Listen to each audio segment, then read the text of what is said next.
So I think any time that people are transitioning, especially business owners, whenever they find themselves into that wheel, that spinning wheel, say, I need to do something more because of that, we need to get more clients, because I think the energy is wrong. So if the energy is looking after yourself and reminding yourself the beautiful person that you are, the beautiful human being that you are, people will come because of you.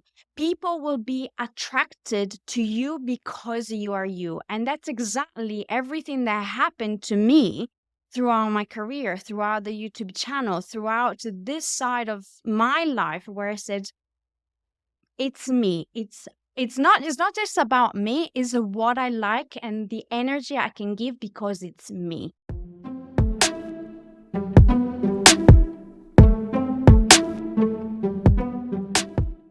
Welcome back to the Her First podcast. Today, we are talking all about how easy it is to lose your identity as a business owner. And we also have a very special guest that's going to help us with this conversation.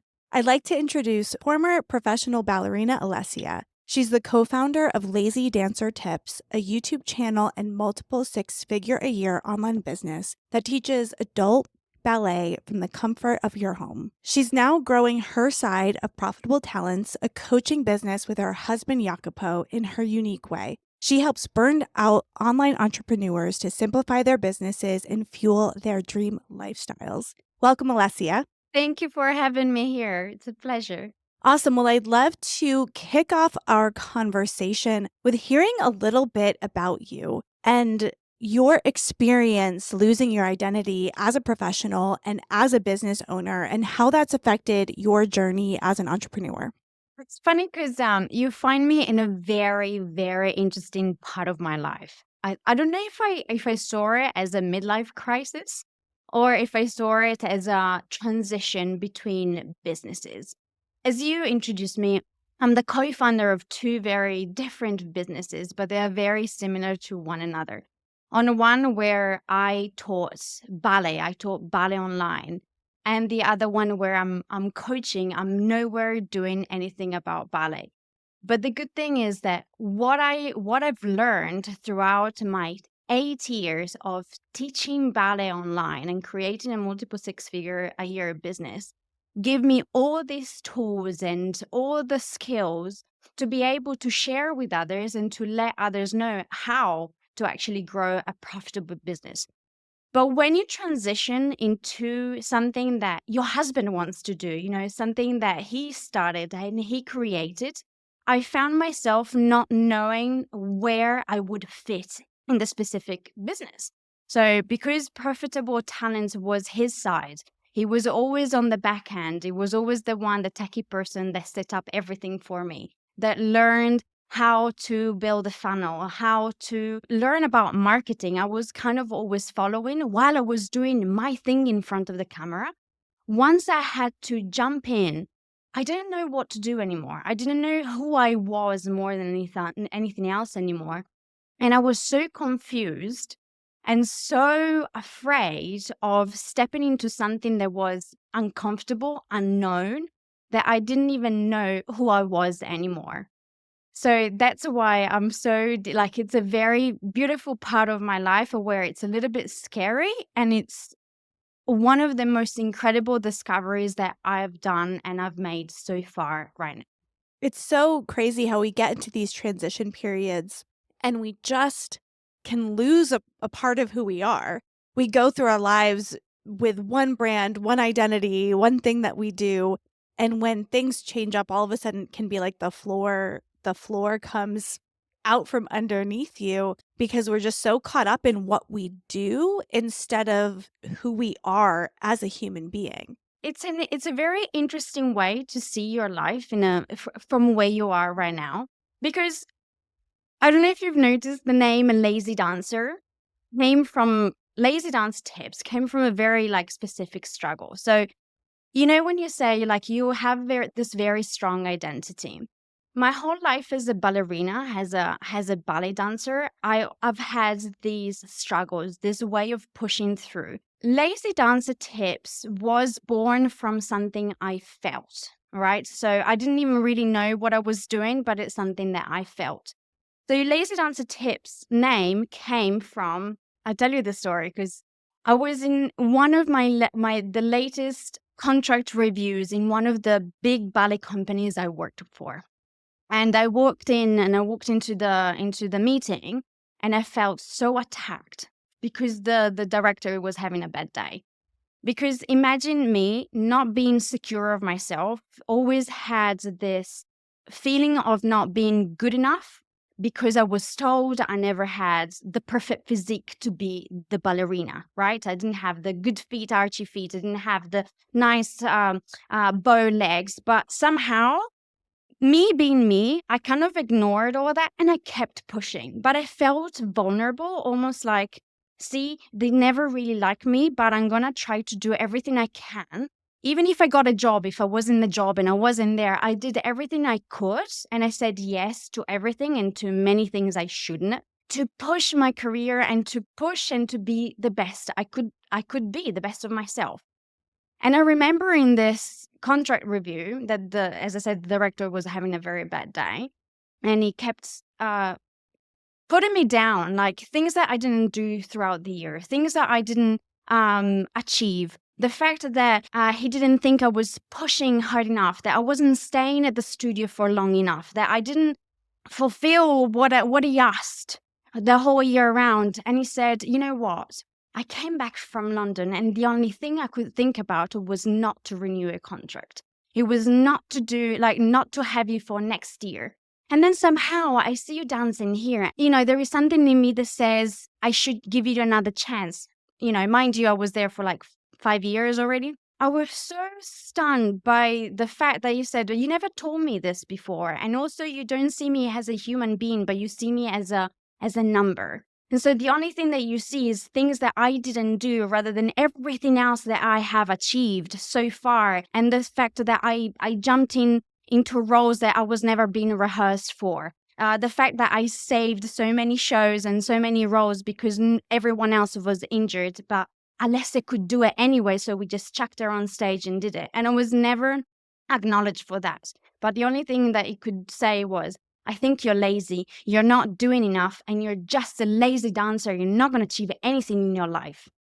And so at that point, I went, okay, I don't think I'm a lazy dancer, and I don't think I am that useless in everything that I've done, because despite the fact that I didn't have all the box ticked to be a professional ballerina, here I am. I'm still on stage and dancing on big stages. And I said, okay. So I took that in and somehow I went, okay, let me know if you're going to renew my contract or not, because I really need to sort out my life from now on. And I'm not going to wait for you to kind of have a better day. And there I left.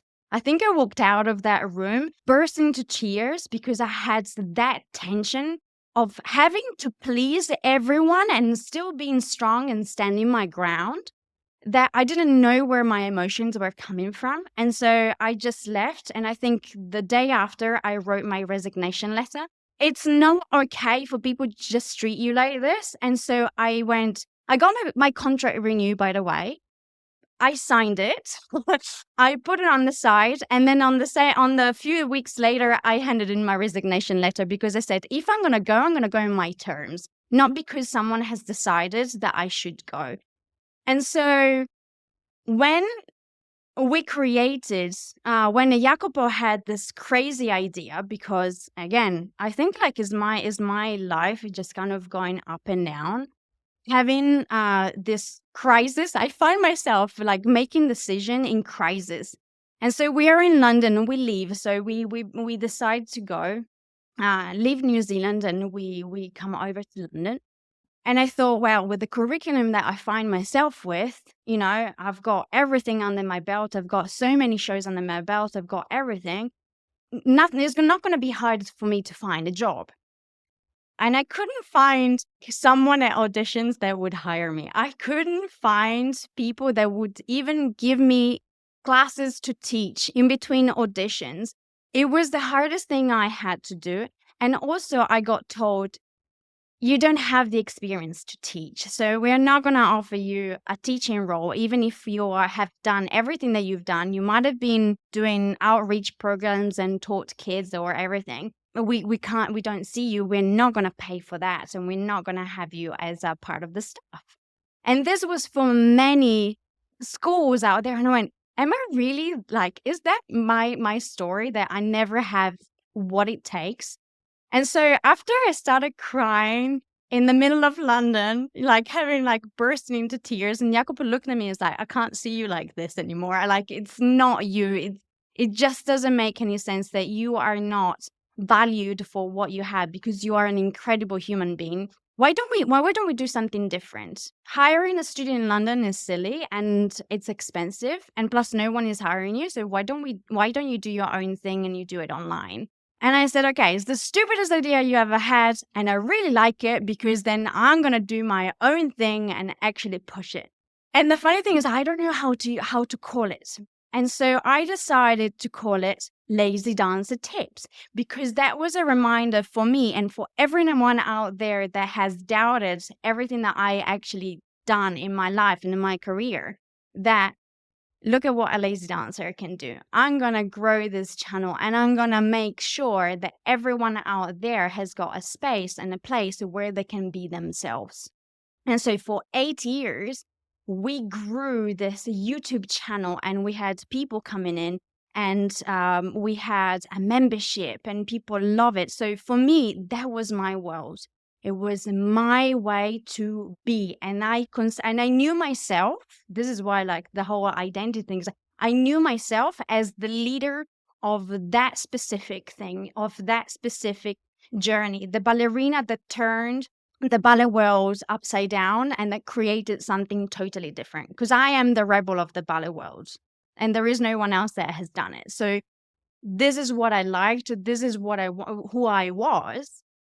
And this is who I found myself to be, until I stopped doing what I was doing, which is this new chapter of my life. And everything went, I don't know who I am anymore. I'm not the ballerina. I'm not the ballet teacher. What a beautiful story. There's such an evolution and journey that you went through, being in that place. And sometimes those things that take us for the most interesting turn of events, right? Like we had this unexpected experience with the company that you're working for at the time, and it pushed you towards a different direction. At first, we feel those sensations as a sense of distress, sadness. We didn't measure up to the experience. This is something that we've been doing for this amount of time, and now we're not going to. It's change. What's coming next? It builds up in us these feelings of doubt, of insecurity, of unsureness, when really it can be a host of opportunities, push you in this different direction, move you to an entirely different country, to a different place, open up doors and opportunities. And I was just listening to a founder conversation around this, is this idea of failure and going to the studios, asking, can I work for you? Can I bring in my expertise? I have this experience. I would love to be a part of this, and getting failure after failure, rejection after rejection. But it simply pushed you to what you were able to blossom in, this online space, this personal brand, this building of this multi-six-figure business through YouTube and your online channels.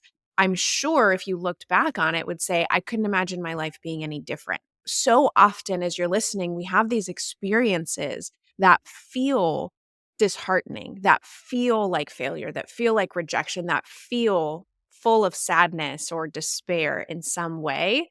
But really, it's just navigating the path of life, and it doesn't have to be a good or bad situation. And you can acknowledge and identify those opportunities for what they are, and have you take it to the next step or a different path, or go through a different door, out the window, whatever that looks like for you as you're journeying through this. And it's harder, of course, to recognize those things as you're going through them. But simple reminders as you practice that is that that's a part of the process. That's a part of the business journey. That's a part of entrepreneurship and being a founder and being a startup. Part of your story is really understanding, who you are, having that be really important to building the brand that you're creating. Can you speak more to understanding yourself, seeing yourself as this rebel, and being able to express that in your brand and in your identity in the online space? Understanding yourself, I think it comes from, as you said, the failure, and exploring and being open to every opportunity that comes into your life.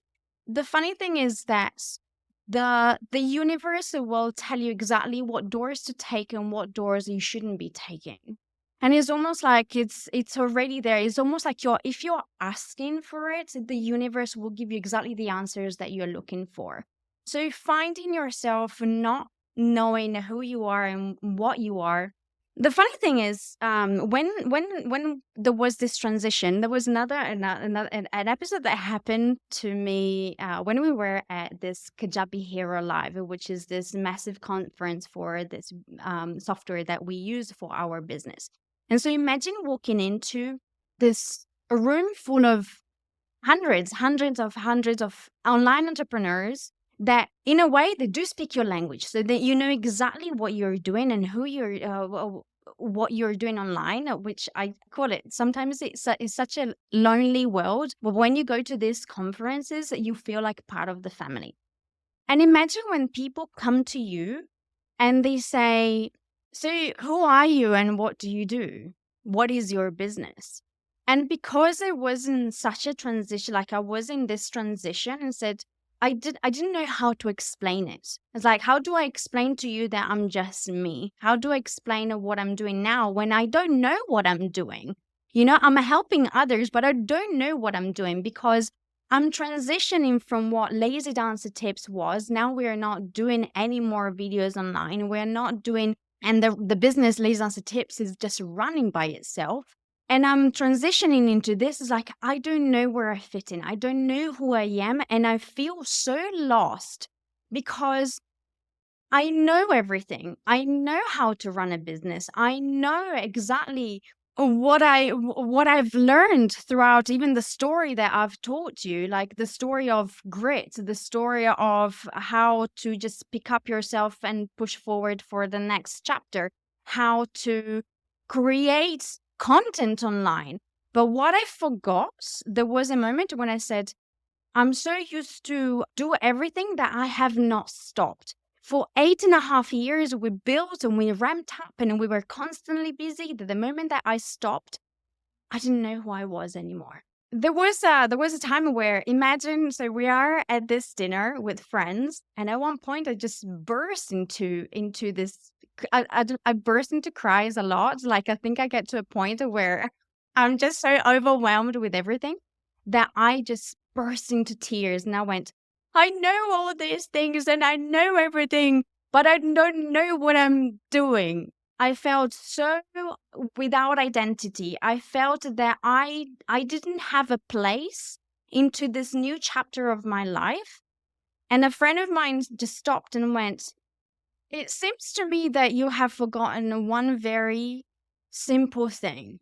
Because you've been so caught up with doing all your life, you forgot to be and just be a human being.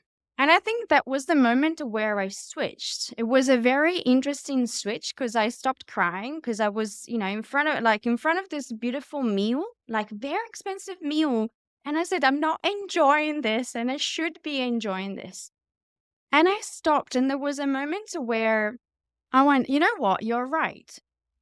The fact that I have not only I built this career, I never stopped in front of anyone saying no. I constantly looked at what I could do, and I constantly looked at who I was because I knew I could bring in every place that I was hired or I went to school to, or I was the crazy person, the crazy Italian, even if some people didn't like that I was a crazy Italian, they told me, oh, you're too Italian. It's like, well, this is me. This is how it is.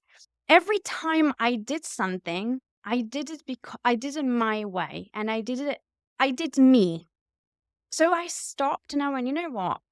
You're right. I forgot to be a human being. And the fact that Lazy Dancer Tips was so successful, it wasn't just about the funnel that we built or the content that was created in a specific way because you had to be, intro and then do the thing and then the CTA. But it was all about the way I felt, and I created content because I liked it, because I wanted to do it in a certain way, because it was me, and people came to the channel because of me.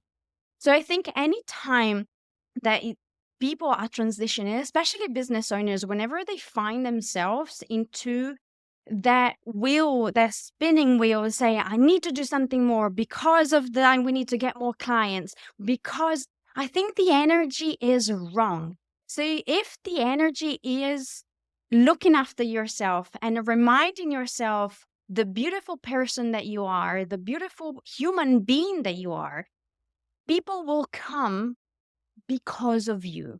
People will be attracted to you because you are you. And that's exactly everything that happened to me throughout my career, throughout the YouTube channel, throughout this side of my life, where I said, it's me. It's not just about me, it's what I like and the energy I can give because it's me. Every time I see people, every time I see humans, I see them as musical notes.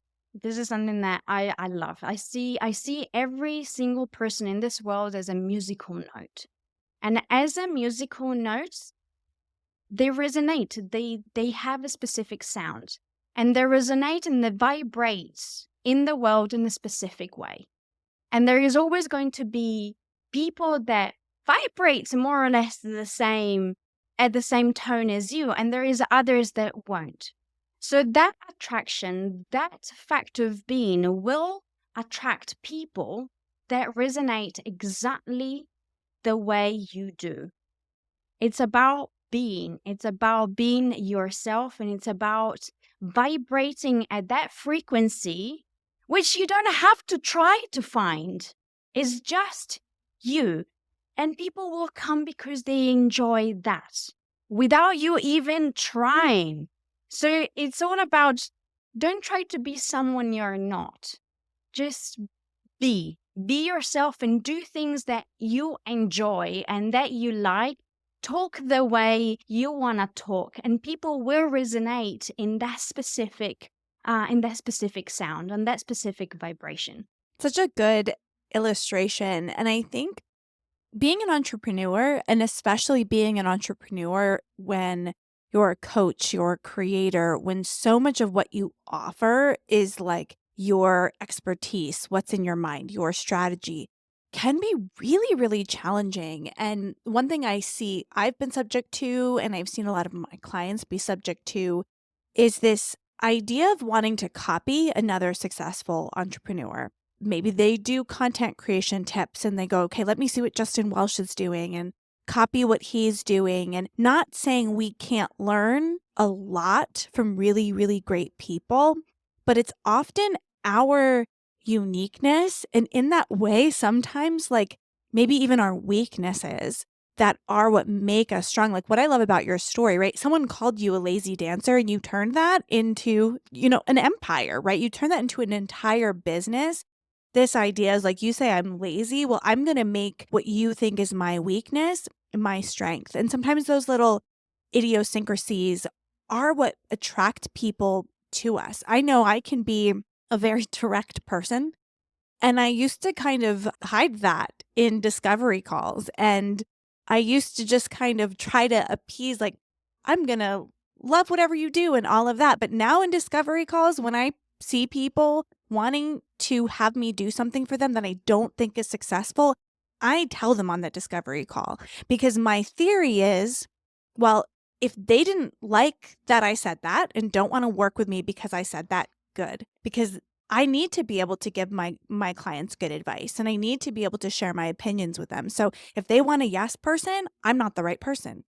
And that's okay. And I'm sure I lose clients over it. Like, I'm sure I get on a call and someone was like, my biggest thing is I don't believe in building a 20-page website if you don't have an email list yet. Like, that's a big passion of mine. It's like, you have to start building an audience, building an email list. Like, I won't build a whole website for someone if they don't have either like a social audience or an email list. And I'm sure some people are like, what? That's weird. And then go find someone to build their website. But I'm okay with that, right? Because I want to help people be successful in the way they should. And if they don't like my directness, well, they can move on. And I think it's important as entrepreneurs to actually really get who we are outside of what we do. What are our non-negotiables? What do we like? What do we enjoy? What's our personality? Like, what kind of people do we vibe with? Actually getting to that outside of, oh, I build websites, or, oh, I do marketing, or, oh, I'm a dancer. Like, who are you at your core outside of actions, I think is so important, especially because there's so many entrepreneurs in the world. And we have historically, a lot of entrepreneurs just meet a very specific role. A lot of them are men. A lot of them are very buy on their social, right? And if we say, okay, that's what an entrepreneur is, and we count ourselves out of that list because we don't meet those criteria that we see online, the world's going to miss a lot of really great, innovative entrepreneurs. And great innovation comes when all kinds of minds, right? All kinds of minds come together, and you don't want to rule yourself out because you don't feel like you fit that mold. I love how you say about, the people and the way and the lifestyle. And I think you said something very specific, which I love. The fact of finding your identity is also finding your boundaries and your standards. I think this is my favorite thing at the moment. When you first create a business, whenever you are, so let's put it this way, you are a little bit insecure because you don't know if people are going to like it or if you're going to get a response. So instead of thinking about you first, you always think about others first, which is okay. It's natural. It's the way of a business because you are solving a problem. So whenever you said, you create your empire, but something that we forgot, and I think a lot of people forget to do at the very beginning, whenever curating your business, with that identity, your boundaries with people, your standards, your lifestyle is always put on a side. Have you ever had those times where you get on a call with a client and you just say yes because you need to start or you need to feel? So it's almost like your identity goes out of the window.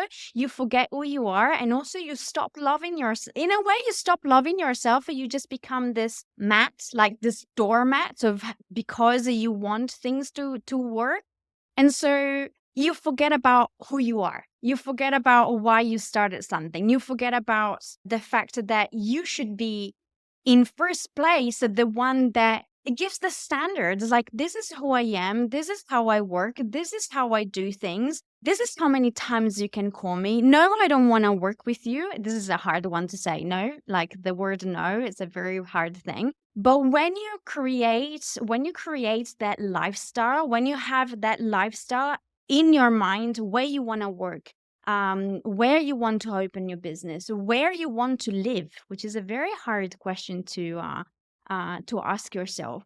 Then the next step is, okay, if I want that kind of lifestyle, this is the boundaries and the standards I want for people whenever they call me up, whenever they want to work with me, whenever I decide to put my business into place. When I started looking at my life in that specific way, everything kind of started taking place, started unfolding. So when I was saying before, I was so worried about doing and that I forgot of being, everything else was forgotten. It was forgotten, the lifestyle. And this is why I went to Jacopo and I said, so we've created a business to give us a lifestyle, but now we are so stuck into creating the content, and we have a living room that is a TV room more than anything else, with cameras and lights and everything. And when I have people that come over, I'm embarrassed because I don't know where to sit them.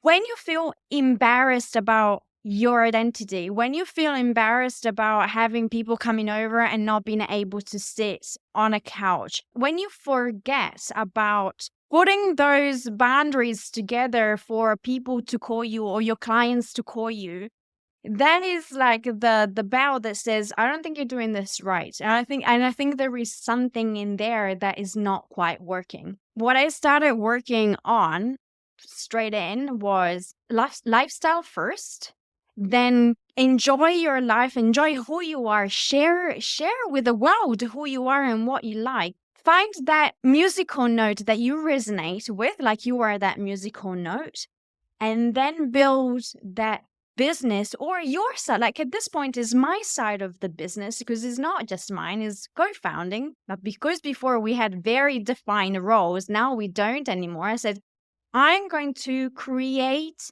my side of this business my way, because I resonate and I tinkle, no, not tinkle, twinkle in the specific. It's a very different word. It comes out, I twinkle in a very different way. We forget that. We forget that we're the ones in charge. I just attended a business conference in Phoenix. It's Business by Design Live with James Wedmore. It's been a mastermind program that I've been a part of and a larger community. It's a lot about digital marketing, but also about spirituality and uncovering who you are and yourself and showing up in that way. We forget as personal brands so often that we have a magnetism to exactly who we are as unique individuals. And there are a lot of businesses out there that offer maybe similar services, different types of products and programs that may be in alignment with what it is that you do. What is going to differentiate you in the market is your energy as a personal brand, and especially in the online space. And so often we get caught up in the doing. This was a common conversation and theme of the keynotes and the conversations that were being had at the event, was that we spend a lot of time with the structure, the strategy, the steps, especially when we're in the online space as coaches, creators, service providers. What does it look like in order to actually get content out? What does it look like to be able to fulfill on the service? What does it look like for your software, your emails, your programs, your content creation? But you can do a lot without actually being in the energy of presence and value and having this exchange between your audience or between your customer and what you're there to do and how you're there to serve. Because oftentimes, so much of what we do is almost under the surface, right? You have a physical product. I have a physical product business. It's a spirit alternative.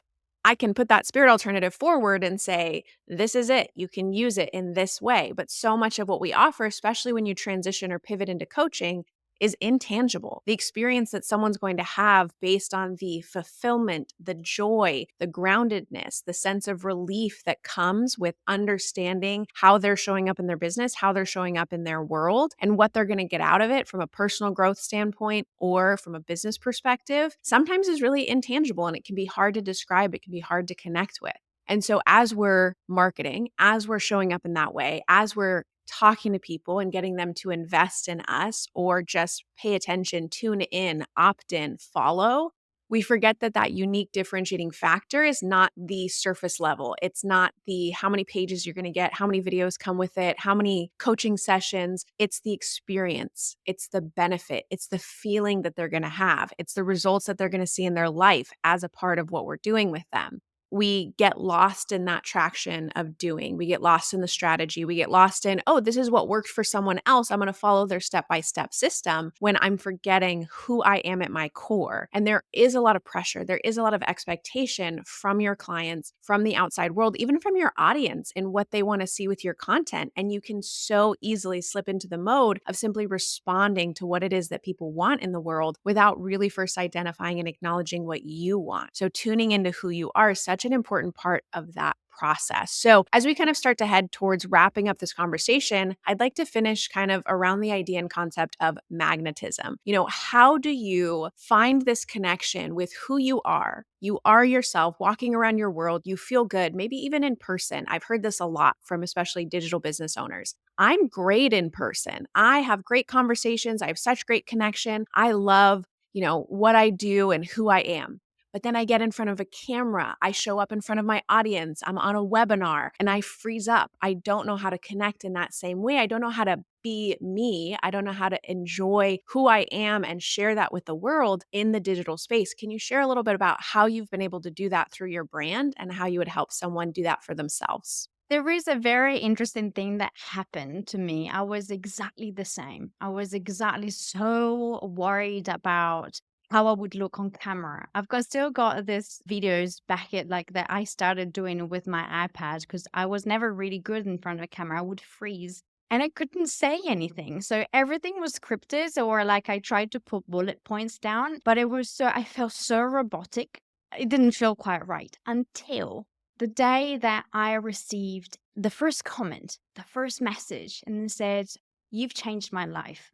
You've done so much for me." It just changed and turned into a face, someone outside on the other side. So someone I needed to be the leader for. Like I needed to just put my Wonder Woman cape on and just say, I'm there for that person. So whenever I was talking to a camera, I wasn't talking to a camera. I was talking to that person. And then that person became two people that sent me a message. I saw them. But I think one of the most important thing is that if you're going to talk in front of the camera or even have a live webinar, first of all, you need to do something that you like, that you feel comfortable with. If it is picking up your phone and going on an Instagram live, do an Instagram live. If you feel that you are more comfortable into something pre-recorded, do something pre-recorded. As long as people get to know you, they need to fall in love with you, because there is only one person like you that is going to talk in a specific way,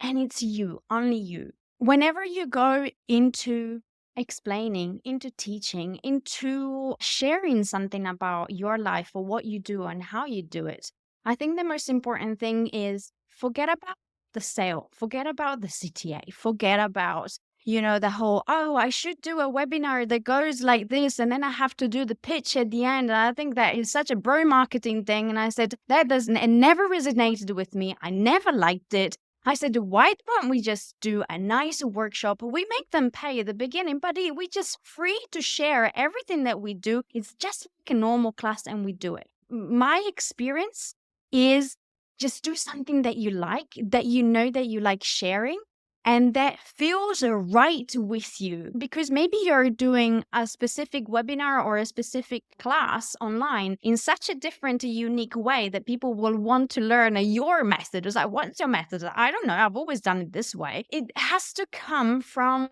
your gut. It has to come from deep right here that says, this feels right. And whenever someone tells you that you should be doing something in a specific way, just go, if it feels right, Joanna was saying before, is like, it's worth giving it a shot, because it might be something that you learn and you go, actually, that works. It feels right. It gives me more structure. But if it doesn't feel right, don't do it. Find your own way and try and test it and practice and be as consistent as possible until it becomes second nature. Until you find someone that shares that comment and says, thank you for changing my life, or thank you for giving me that tip. That will also change your perspective on how you see the camera. The camera is not a camera, it's just someone out there waiting for you to just say something to them and make them get out into the world and maybe start their business, or maybe, I don't know, scale, or maybe just make them feel more comfortable and confident. Thank you so much for sharing that wisdom with us. I think it's so easy to feel lost, feel like we have to show up a certain way, do things a certain way, follow a specific formula. But as entrepreneurs, part of the whole point is to be able to do things that connect with us, that feel right to us, that feel good, right? We don't have a boss. We don't have to do things the way someone tells us to. And we can actually do things that feel right to us and are good for our businesses. And really putting your identity, putting that uniqueness of you into your business is what's going to draw people to you and help you find the right people to work with you and the right people to serve. So thank you so much for coming on the show today. We really appreciate your time, your input, your effort.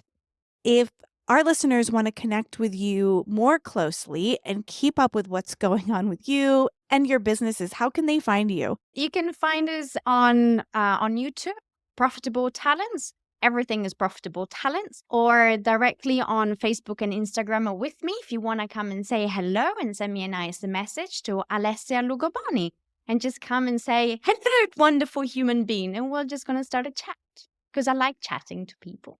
Amazing. Thank you so much for joining us. Thank you for tuning in. If you enjoyed our conversation today, go ahead and hit subscribe, and we'll see you on the next episode.